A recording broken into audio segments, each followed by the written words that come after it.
সত্যি পুজো মানেই একটা আলাদা খুশির মুহূর্ত, যেটার জন্য আমরা 1 বছর ধরে অপেক্ষা করে থাকি।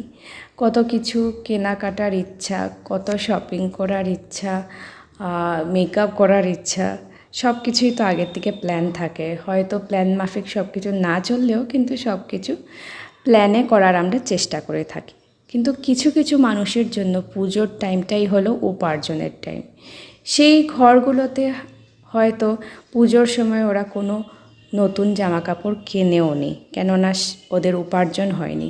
পুজোর এই 3-4 দিন ওরা উপার্জন করে পুজো শেষ হওয়ার পরে যখন মায়ের বিদায়বেলা এসে যায়, তখন ওরা গিয়ে দোকানে কেনাকাটা করে বা ঘরের সামগ্রী সব কিছু কেনাকাটা করে।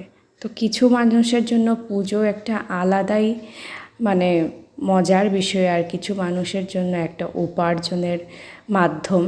এটা সত্যি মানে ভাবা যায়, মানে আমরা নিজের কথাই ভাবি, অন্যদের কথা খুব কম ভাবি।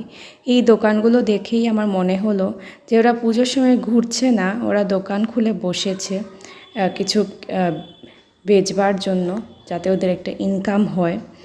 আর দেখে খুব কষ্ট লাগছিল, আমরা ঘুরছিলাম কিন্তু ওরা বসে আছে। অনেক বউরা বাচ্চা নিয়েও বেলুন বিক্রি করছিল, তোমরা হয়তো অনেকে খেয়ালও করেছো এইবার। তো সব মিলিয়ে একটা আলাদা, যাই হোক মা তো বিদায় নিয়ে নিল, সবার জন্য মঙ্গল হয়। দেখা হচ্ছে আরেকটা মিনি ব্লগ।